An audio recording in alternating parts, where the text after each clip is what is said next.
Of the third unit. The moon was coming up in the east behind me, and stars were shining in the clear sky above me. There wasn't a cloud in the sky. I was happy to be alone high up above the sleeping countryside. Fine. This chapter is an autobiographical account by one of the pilot wherein he says that he was very excited to go at a particular place. As he was going, he was excited to be with his family. In that excitement, while on his flight to that particular place, he encounters some problems. While encountering those problems, he is mysteriously helped by someone. Many times in our life it happens. Many times in our life it really happens that you are helped, but you exactly do not know that who was the one to help you, and you feel thankful to the God because at the right moment there was some right approach by someone to you. So here this is the note by that pilot who's telling us about it. So he says, I was happy to be alone high up above the sleeping countryside. Sleeping countryside means it may be either the night or it may be the early morning time wherein the people of the country were fast asleep. I was flying my old Dakota aeroplane over France back to England. He was going back to England. England may be his native town wherein he had to go. I was dreaming of my holiday. So while on that flight, he was excited, he was happy, he longed to be with his family. And I was even looking forward to being with my family. I looked at my watch and it was 1:30 in the morning. So now here the author clarifies that it was late at night, 1:30, when he was flying his Dakota. I should call Paris control soon, I thought. Because as I looked down past the nose of the aeroplane, I saw the lights of a big city in front of me. He could see that city. Then I switched on the radio and I said, Paris control, Dakota DS 088, can you hear me? I am on my way to England, over. Any of the pilot, while flying, he has to keep in touch with the control room. So likewise, he is asking whatever queries as a pilot he had about his flight journey. The voice from the radio answered me. Voice from the radio. This radio talks about the radio which had been in the control room, and then someone was answering to whatever queries he had. DS 088. I can hear you. You ought to turn 12 degrees west now. DS 088, over. Okay, now the way the control room person is talking and referring to this one to this one, and then this message has been conveyed that you have to turn this way for your onward flight. I checked the map and the compass, switched over to my second and last fuel tank. It means the fuel in the first tank was finished. And he has switched on to his second and the last fuel tank. And then I turned the Dakota 12 degrees west towards England, the same way as directed to him from the control room that he had to turn. I'll be in the time for breakfast, I thought. I told you he was very excited that he had to be there. So, a good big English breakfast. Obviously, when you're somewhere out, you are offered with least of the things. But when you are at your home, you may be offered sumptuously with whatever you wish to enjoy. He was also desperately waiting कि घर जाके अच्छे से I'll have my nice breakfast. Everything was going well and it was an easy flight. Everything was positive up till now, so far so good. Paris was about 150 kilometers behind me when I saw the clouds, storm clouds. Now, as he was proceeding towards England, he had started from France and now he says that he had left Paris 150 kilometers behind it. The storm clouds were huge. They looked like black mountains standing in front of me across the sky. He could see very clearly about the difficulties which were there to the flight which up till now had been very easy. I knew I could not fly up and over those black clouds. As a pilot, he knew very well it's very difficult that he could fly up over the clouds.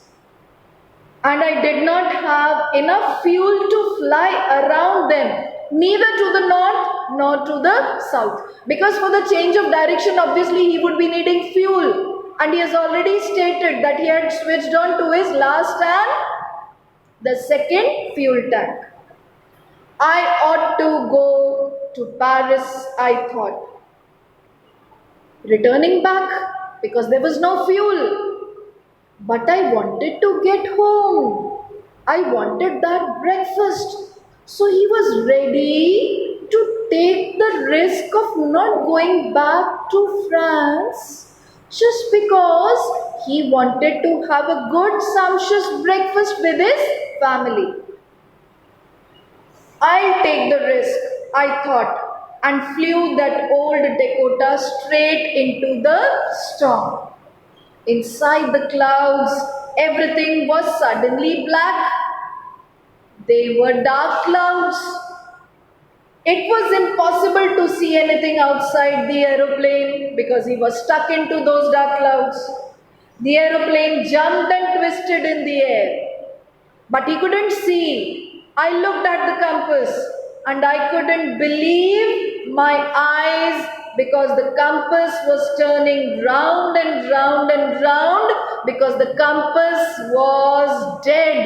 It had stopped working. So the second difficulty, first difficulty he says that dark clouds.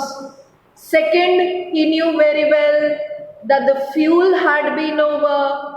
Third thing now he mentions that, what is the third thing? Just as we studied here, that the compass too had stopped working. So one problem on top of the other one. The other instruments were suddenly dead too. Not only the compass, other instruments were dead. I tried the radio. Why did he try the radio? Because he wanted help from the control room. पहले भी he had sought the advice from the person who's in the control room. But now he tries to contact him once again because he was in a great difficulty. Nothing was working well with him. He then repeats, in a state of panic, he says, Paris control, can you hear me? There was no answer. The radio was dead too.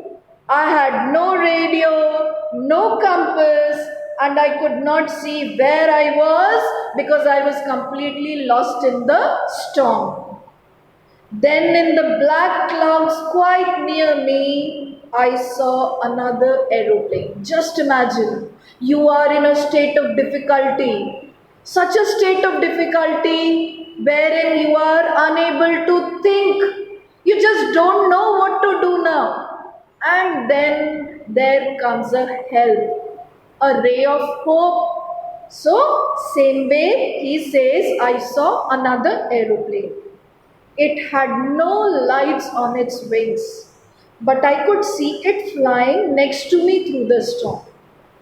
He couldn't detect that exactly which aeroplane it was, from which place it was coming.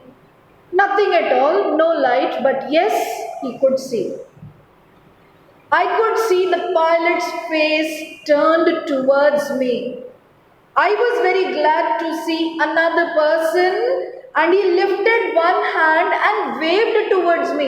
It means the second person in that second aeroplane waved, gestured that I am there for your help.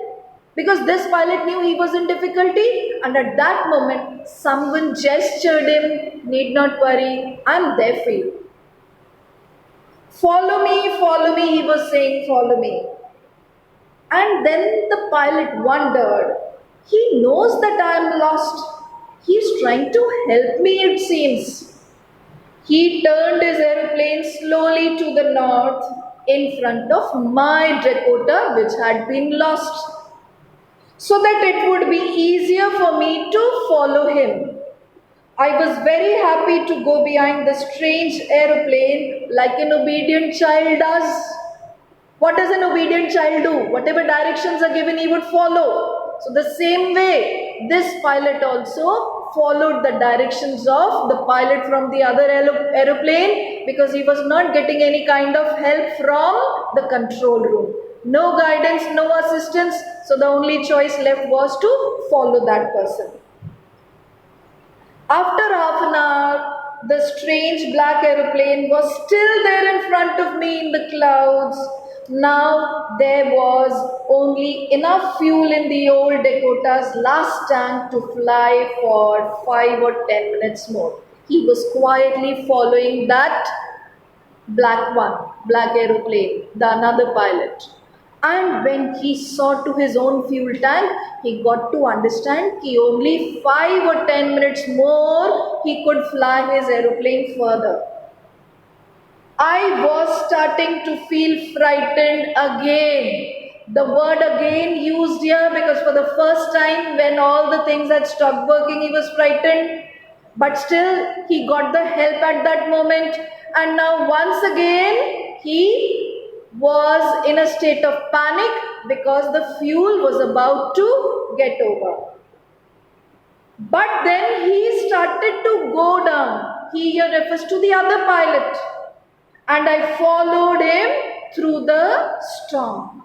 Suddenly I came out of the clouds and I saw 2 long straight lines of lights in front of me. These 2 long straight lines refers to the runway of the airport.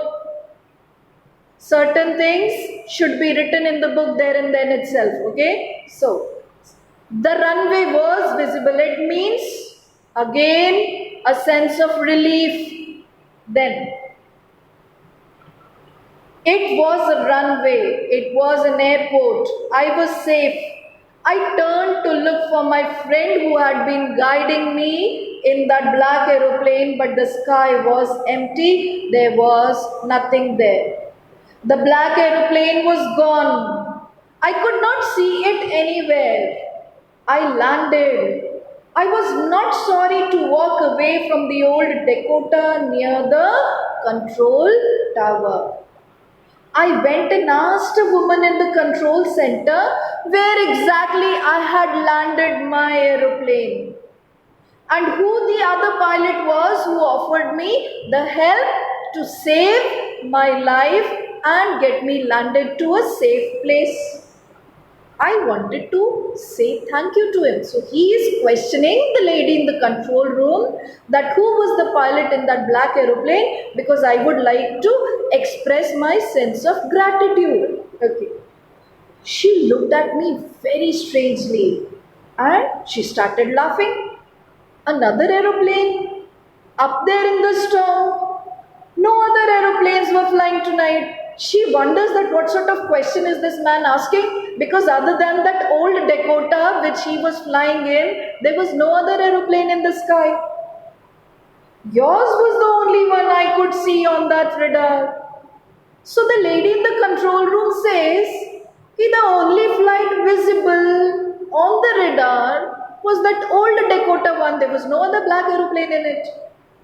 So who helped me to arrive there safely without compass, without radio, without any fuel in the tanks?